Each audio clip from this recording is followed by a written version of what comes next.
സങ്കടമുണ്ടെങ്കിൽ നമ്മൾ നേരത്തെ പറഞ്ഞ പോലെ ഒരു ചെറിയ സങ്കടം വന്നിട്ട് വരുന്ന സന്തോഷം വലുതായിരിക്കും. ഒരു ഇറക്കമുണ്ടെങ്കിൽ ഒരു കയറ്റമുണ്ട്, ഒരു കയറ്റമുണ്ടെങ്കിൽ ഒരു ഇറക്കമുണ്ട്.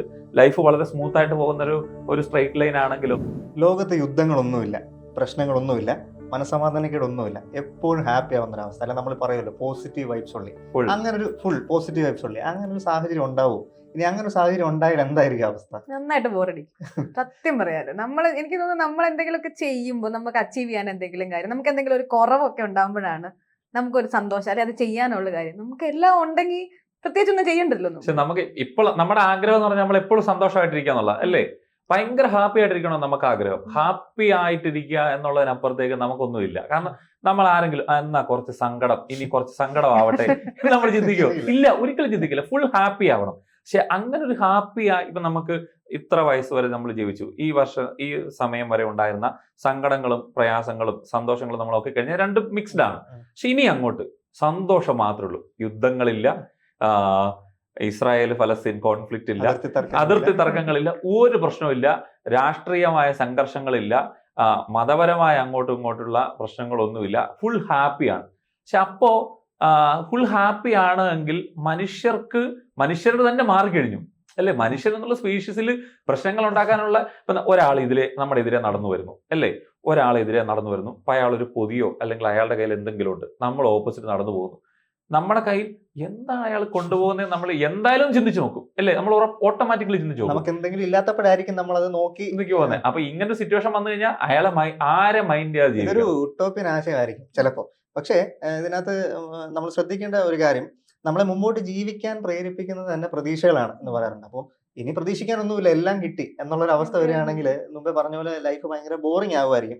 പക്ഷെ എല്ലാവരും ഈ ഒരു സ്ഥിതിയിൽ വന്നാൽ പിന്നീട് ഭാവിയിൽ എന്തായിരിക്കും അവസ്ഥ? നമ്മൾ ഈ പോസ്റ്റ് ഹാപ്പിനെസ് എന്നൊക്കെ പറയുന്ന പോലെ എന്തായിരിക്കും അങ്ങനത്തെ അവസ്ഥ? ഒരുപക്ഷെ നമ്മളായിരിക്കും ആ വാചകം ആദ്യമായിട്ട് ഉപയോഗിക്കുക, പോസ്റ്റ് ഹാപ്പിനെസ്. കാരണം കറന്റ്ലി ഹാപ്പിനെസ് സ്റ്റേജ് നമ്മൾ അച്ചീവ് ചെയ്ത് കഴിഞ്ഞു. ഇനി പോസ്റ്റ് ഹാപ്പിനെസ് എന്ന് പറയുമ്പോൾ ഒന്നാമതായിട്ട് സംഗതി, നമുക്ക് ഫ്യൂച്ചറിലേക്ക് നമ്മൾ ഇൻവെസ്റ്റ് ചെയ്യുന്നതോ അല്ലെങ്കിൽ കൂടുതൽ അച്ചീവ് ചെയ്യാനുള്ള ഇനിയും വേണം എന്നുള്ള ഒരു സംഗതിക്ക് ഒരു പക്ഷെ ഒരു കുറവ് വരാൻ സാധ്യതയില്ലേ? നമ്മളൊന്നും ആലോചിക്കില്ലായിരിക്കും എനിക്ക് തോന്നുന്നത്. നാളെ പറ്റി ആകുലതയില്ല.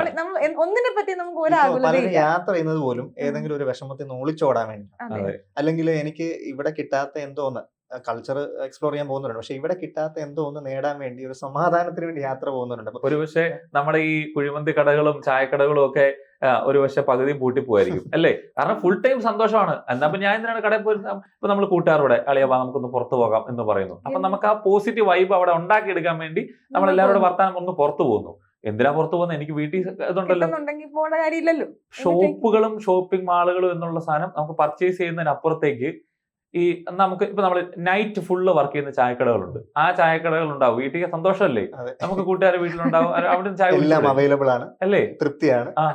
എല്ലാവർക്കും ഇതുപോലെ സന്തോഷമാണെങ്കിൽ നമുക്ക് സിനിമ കണ്ട കാര്യമുണ്ടോ? കാരണം സിനിമയിൽ എല്ലാം സന്തോഷമാണ്. സങ്കടങ്ങളോ വേദനയോ ഈ നിരാശയോ റിലാക്സ്ഡ് ആവാൻ വേണ്ടിയാണ് നമ്മൾ സിനിമ കാണുന്നത്. ഒരു പക്ഷേ ഈ സന്തോഷം കൂടി കഴിഞ്ഞാൽ മനുഷ്യൻ സങ്കടം തപ്പി പോവുമായിരിക്കും. അത് ശരിയാ. അതിനുള്ള മനുഷ്യന് സങ്കടപ്പെടാൻ വേണ്ടിയുള്ള സെന്ററുകൾ ഉണ്ടാവും, ഓക്സിജൻ പാർലർ എന്നൊക്കെ പറഞ്ഞ പോലെ അല്ലേ. കാരണം അവർക്ക് അതായിരിക്കും, ഇല്ലാത്തതിനോടാണല്ലോ എപ്പോഴും ഒരു താല്പര്യം. നമുക്ക് നാളെ ഇനി മുതൽ നമ്മുടെ ലൈഫ് ഇനി ഒരു 50 വർഷത്തേക്കേ ഉള്ളൂ, അതിൽ ഓരോ ദിവസവും ഇതൊക്കെ ആയിരിക്കും സംഭവിക്കുന്നത് എന്ന് പറഞ്ഞാൽ പിന്നെ പ്രത്യേകിച്ച് നമ്മളിപ്പോ ചൈനയിലൊക്കെ ഓക്സിജൻ പാർലറുകൾ വന്നല്ലോ.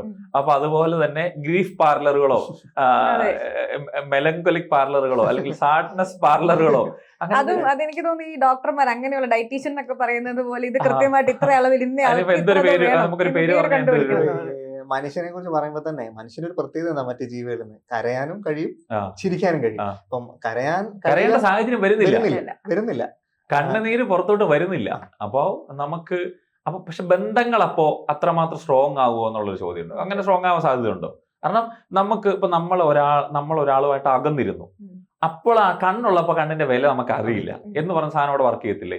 നമ്മൾ അയാളുമായിട്ടൊരു സ്പ്ലിറ്റോ അല്ലെങ്കിൽ ഒരു ചെറിയൊരു ഡിസഗ്രിമെന്റോ ഉണ്ടായി നമ്മൾ പിണങ്ങിയിരിക്കുമ്പോൾ നമുക്ക് ആ വ്യക്തിയുടെ വില നമുക്ക് മനസ്സിലാക്കാൻ പറ്റും. എന്നിട്ട് നമ്മളൊന്ന് റീവർക്ക് ചെയ്യുമ്പോൾ കൂടുതൽ ഇരട്ടി നമ്മുടെ ലൈഫിൽ എത്ര സ്പേസ് ഉണ്ടെന്ന് പലപ്പോഴും അറിയുന്നത് പിണക്കങ്ങളുടെ ഒരു തരത്തിലും പ്രശ്നമില്ലാത്ത കാമുകനും കാമുകയും അല്ലെ, ഒരു വഴക്കുമില്ല, ഭാര്യയും ഭർത്താവും തമ്മിൽ യാതൊരു പ്രശ്നമില്ല, കൂട്ടുകാർ തമ്മിൽ പ്രശ്നങ്ങളില്ല, ഒന്നും പ്രശ്നങ്ങളില്ല അല്ലേ. അപ്പൊ അങ്ങനെ വരുമ്പോ റിലേഷൻഷിപ്പുകൾ സ്ട്രോങ് ആകുമോ എന്നുള്ളത് എനിക്ക് തോന്നുന്നു നമ്മൾ സാഹിത്യമൊക്കെ എഴുതുമ്പോൾ സങ്കടങ്ങൾ ഉണ്ടായിരുന്ന കാലം എന്നുള്ള രീതിയിലുള്ള ഒരു പഴയ നമ്മൾ നൊസ്റ്റാൾജിയൊക്കെ എഴുതുമല്ലോ. പണ്ട് ഞങ്ങൾക്കൊക്കെ കുറച്ച് സങ്കടം ഉണ്ടായിരുന്നു എന്ന് അതെ ഈ പറയുന്ന ഒരു 90 കഴിഞ്ഞ അപ്പൂപ്പന്മാരൊക്കെ ആണെങ്കിൽ അതെ ആ ഒരു ജനറേഷനിലുള്ളവർ വേണമെങ്കിൽ ആരാധനാലയങ്ങൾ ഇല്ലാതാവും. ഉറപ്പായിട്ടും സാഹിത്യത്തിൽ വലിയ ഇടിവുണ്ടാവും. പുസ്തകങ്ങൾ ഇല്ല. കാരണം ഇപ്പൊ നമ്മളൊരു അമ്പലത്തിൽ പോകുന്ന, ഒരു പള്ളിയിൽ പോകുന്നു എന്ന് പറയുമ്പോൾ എന്താ, ഏറ്റവും സന്തോഷമായ ഒരു മനുഷ്യൻ ആരാധനാലയത്തിൽ പോകേണ്ട ആവശ്യമില്ല. നന്ദി പറയാൻ പോകുന്നവർ എത്ര പേരുണ്ട്? അതിനേക്കാളും എനിക്കിത് വേണം എന്ന് പറയാനല്ലേ, ആവശ്യങ്ങൾ പറയാനല്ലേ. കറക്റ്റ് ആണ് കേട്ടോ. അപ്പോ ആരാധനാലയങ്ങളെ ഇത് തീർച്ചയായും ബാധിക്കും. ഈ പറഞ്ഞ പോലെ മെഡിക്കൽ ഫീൽഡില് അല്ലെ, ഈ പറഞ്ഞ ഡിപ്രഷൻ ഉള്ളവർക്കുള്ള തെറാപ്പികൾ, ഇങ്ങനത്തെ സാധനങ്ങളെല്ലാം ഇല്ലാതെ പോകും. ഇപ്പൊ നമ്മള് ശ്രീബുദ്ധന്റെ കാര്യമൊക്കെ പറയുമ്പോൾ ഒരു സ്റ്റേജ് ആണ് അതല്ലേ, ഒരു അവസ്ഥയിൽ എത്തിയിരിക്കുക, ഇനി ഒന്നും നേടാനില്ല, ഒന്നും ചെയ്യാനില്ല. അപ്പൊ നമ്മള് കരയാൻ കഴിയാതെ വരുന്ന ഒരു അവസ്ഥ എന്ന് പറയുമ്പോൾ കണ്ണുനീരൊക്കെ കെട്ടിക്കിടന്നിട്ട് പിന്നീട് അതൊരു അസുഖത്തിലേക്ക് പോലും പോകുന്ന ഒരു രീതിയിലേക്ക്. എനിക്ക് തോന്നുന്നു പുതിയ തൊഴിലവസരങ്ങൾ ഒരാളെ കരയാൻ പഠിപ്പിക്കുക, ഇപ്പൊ ചെറിയ രീതിയിലുള്ള ഡിപ്രഷൻസിന് സാധ്യത ഉണ്ടാക്കി കൊടുക്കുക, എന്താണ് സന്തോഷം എന്ന് പഠിപ്പിക്കുക. ഇപ്പൊ നമ്മളിപ്പോ മോട്ടിവേഷൻ ട്രെയിനിങ്, ഒരാൾക്കല്ല ലോകം മുഴുവൻ അങ്ങനെ ഒരു സിറ്റുവേഷൻ വന്നാലോ എന്നുള്ളതാണ്. എല്ലാവരും ചിരിച്ചുകൊണ്ടിരിക്കുന്നു, എല്ലായിടത്തും പുഞ്ചിരി മാത്രം. അപ്പൊ ചിലപ്പോ തമാശക്കാണെങ്കിലും പറയാറുണ്ട്, അതിന് ചിലപ്പോ സയന്റിഫിക് ഇത് ഉണ്ടാവാം. ചിരിച്ചാൽ നമ്മുടെ എന്ത് കൂടുന്നു പറയും, ആയുസ്. പക്ഷെ അപ്പോ ചിരിച്ച് മരണമില്ലാത്ത ഒരവസ്ഥ കൂടി എത്തിക്കുന്നത്. പണ്ടൊരു കവിത പഠിച്ചു ഓർക്കുന്നുണ്ട്, അതെ. അപ്പൊ അവിടെ നമുക്ക് നാരായണത്ത് ഭ്രാന്തന്റെ കാര്യം പറയാൻ പറ്റും. പുള്ളിക്കാരനോട് ചോദിച്ചപ്പോ എന്താ, എനിക്കൊന്നും വേണ്ട, ഈ കാലിലെ മന്ത്രത്ത് അപ്പുറത്തെ കാലിലോട്ടാക്ക്. അപ്പൊ അതുപോലെ എനിക്കൊരു ആഗ്രഹങ്ങളും ഇല്ല, ഫുൾ സന്തോഷം, ഹാപ്പിയാണ്, ലൈഫ് ഹാപ്പി ആയിട്ട്. എവിടെയാണ് നമുക്ക് ടെൻഷൻ വരുന്നത്, അയ്യോ നാളെ എന്താകും, എനിക്ക് ആ ജോലി കിട്ടുമോ, അല്ലെങ്കിൽ എന്റെ കൊച്ചിന് നമുക്ക് നാളെ ഫ്യൂച്ചർ എന്നുള്ള സാധനം ഇല്ലാതാവും അല്ലേ. കാരണം ഭയങ്കര ഫുൾ ഹാപ്പി ആണെങ്കിൽ ഫ്യൂച്ചറിനെ പറ്റി എന്തിനു പേടിക്കണം, അത് ഹാപ്പി ആയിരിക്കും. മനുഷ്യന് ഏറ്റവും കൂടുതൽ പേടി ഉണ്ടാക്കുന്ന ഒരു കാര്യം മരണമല്ലേ, മരണമാണ്. അപ്പം ഈ ഒരു അവസ്ഥയിൽ എത്തിക്കഴിഞ്ഞാൽ മരണത്തെ കുറിച്ചും നമ്മൾ ആലോചിക്കുന്നില്ലല്ലോ. നമുക്ക് ഒന്നിനെ നമ്മൾ മരണ വീടുകളുടെ അവസ്ഥ എന്തായിരിക്കും? മരണവീടില്ല, മരണവീടെന്നുള്ളത് അല്ലേ ആ ഒരു കോൺസെപ്റ്റ്. ഇപ്പൊ നമ്മുടെ ഏറ്റവും അടുത്ത പ്രിയപ്പെട്ട ആള് മരിക്കുന്നു, അപ്പോ നമ്മൾ കരയില്ലേ, അല്ലെങ്കിൽ നമ്മൾ സങ്കടമില്ല. ആ ഒരാൾ ഭൂമിയിൽ നിന്ന് കടന്നു പോകുമ്പോ ഏത് സിറ്റുവേഷനിലോട്ട് പോകും? ഈ അടുത്തിടെ ഇവിടെ വായിച്ചാണ്, രമണ മഹർഷിയോടാണെന്ന് തോന്നുന്നു, ചോദിക്കുന്നുണ്ട് മരിക്കുന്നതിന് മുമ്പ് അദ്ദേഹത്തിന്റെ മുഖത്ത് ഭയങ്കര സന്തോഷമാണ്, എന്താണ് മരിക്കാൻ പേടിയില്ലാത്തെന്ന് ചോദിക്കുമ്പോൾ 2 കാര്യം പറയുന്നുണ്ട്. ഒന്നെങ്കിൽ ഇതുകൊണ്ടെല്ലാം തീരെയല്ലേ, അല്ലെങ്കിലോ ഇത് കഴിഞ്ഞ ഒരു ലോകമുണ്ട്, ഇത് കഴിഞ്ഞ ഒരു ജീവിതമുണ്ട് എന്നാണല്ലോ പറയുന്നത്. പിന്നെ ഞാൻ എന്തിനാ പേടിക്കുന്നു പറയുന്നത്? അപ്പൊ ആ ഒരു തരത്തിൽ വർക്ക് ചെയ്യുന്ന ഒരു സ്പിരിച്വൽ സെന്റേഴ്സ് ഉണ്ടാകുമായിരിക്കും. അതായത് സങ്കടങ്ങൾ ഇല്ലാതാക്കുന്ന ഒരു വിശ്വാസ സംവിധാനങ്ങൾ ഇല്ലായിരിക്കും. പക്ഷെ നമ്മൾ അപ്പൊ ആ സമയത്ത് നമ്മളെല്ലാവരും ഒരു ബുദ്ധ സ്റ്റേറ്റിൽ എത്തിക്കഴിഞ്ഞു അല്ലെ. മനുഷ്യനില് ഈ ദൈവവിശ്വാസം, ദൈവം എന്നൊക്കെയുള്ള ഒരു കോൺസെപ്റ്റ് ഇല്ലാതാവുമായിരിക്കും. കാരണം ഇപ്പൊ മനുഷ്യന് പ്രശ്നം ഉണ്ടാകുമ്പോഴാണ് ആരെ പെട്ടെന്ന് നോക്കുന്നത്. അതെ. ഗോഡ് എന്നുള്ള ഒരു കൺസെപ്റ്റ് ഒന്ന് റീവർക്ക് ചെയ്യും അല്ലെ. പിന്നെ നമ്മൾ ഇപ്പൊ പഠിക്കുന്നത് എങ്ങനെ സന്തോഷിക്കണമെന്നാണ്, നമ്മൾ ഭാവിയിൽ പഠിക്കുന്നത് എങ്ങനെ നമ്മൾ സങ്കടപ്പെടാം, നമ്മൾ ചെറിയ കാര്യങ്ങൾ സങ്കടം കണ്ടെത്തും, സന്തോഷിക്കാൻ 10 കാര്യങ്ങൾ അല്ലെ, സങ്കടപ്പെടാൻ 10 കാര്യങ്ങൾ. കാരണം അത് നമ്മൾ പറയുന്നതിനകത്ത് കാരണം എന്ന് വെച്ചാൽ, സങ്കടമുണ്ടെങ്കിൽ നമ്മൾ നേരത്തെ പറഞ്ഞ പോലെ ഒരു ചെറിയ സങ്കടം വന്നിട്ട് വരുന്ന സന്തോഷം വലുതായിരിക്കും. ഒരു ഇറക്കം ഉണ്ടെങ്കിൽ ഒരു കയറ്റമുണ്ട്, ഒരു കയറ്റം ഉണ്ടെങ്കിൽ ഒരു ഇറക്കമുണ്ട്. ലൈഫ് വളരെ സ്മൂത്ത് ആയിട്ട് പോകുന്ന ഒരു സ്ട്രെയിറ്റ് ലൈൻ ആണെങ്കിലും ഈ ഹാപ്പിനെസ് എന്ന് പറയുമ്പോഴേ അതിനർത്ഥം എല്ലാം പെർഫെക്റ്റ് ആണെന്നൊരു അവസ്ഥയാണല്ലോ. അപ്പൊ ഈ ജാപ്പനീസ് അവരുടെ ചിന്താഗതിയുള്ള ഒരു ആശയമാണ് വാബി സാബി എന്ന് പറയും, ബ്യൂട്ടി ഓഫ് ഇംപെർഫെക്ഷൻ അല്ലെ. ചില മേഘങ്ങൾ ഇംപെർഫെക്റ്റ് ആയിട്ട് ഇരിക്കുന്നതാണ് അതിന്റെ സൗന്ദര്യം. എല്ലാം പെർഫെക്റ്റ് ആവുന്നു, എല്ലാം ഒരേപോലെ ആണെങ്കിൽ ഇംപെർഫെക്ഷൻ ഇല്ല. അങ്ങനെയാണെങ്കിൽ നമ്മളെ മുമ്പോട്ട് പ്രേരിപ്പിക്കുന്ന എന്താണ്, ജീവിക്കാൻ പ്രേരിപ്പിക്കുന്ന എന്താണെന്നുള്ളൊരു വലിയ ചോദ്യം. അപ്പൊ രാജ്യങ്ങൾ എന്നുള്ള കൺസെപ്റ്റ് തന്നെ ഇല്ലാതായി പോകും അല്ലേ. തർക്കങ്ങളില്ലല്ലോ. കാരണം അതിർത്തികൾ തർക്കമില്ല.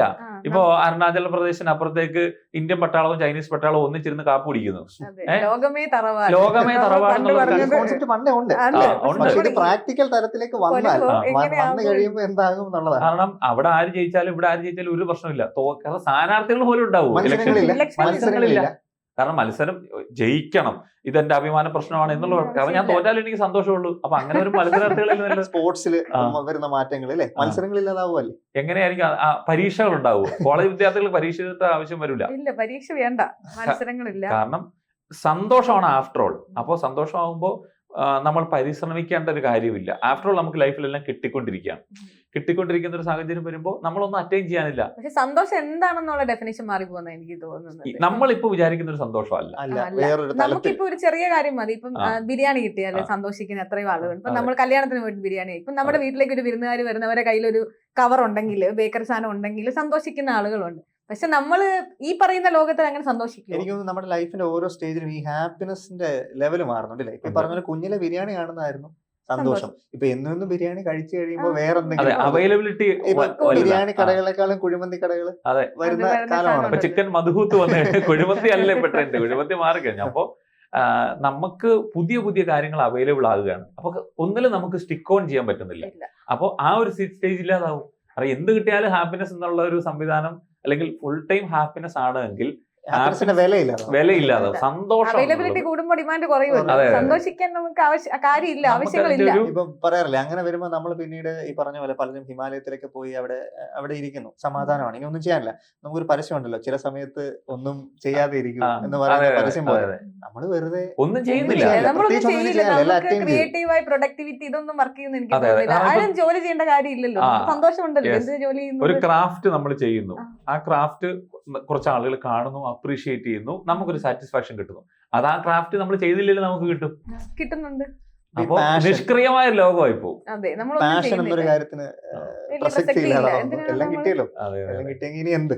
അതെ. കൂടുതൽ വാർത്തകളും വിശേഷങ്ങളും നിങ്ങളിലേക്ക് എത്താൻ ABC മലയാളം സബ്സ്ക്രൈബ് ചെയ്യുക, ബെൽ ബട്ടണും അമർത്തുക.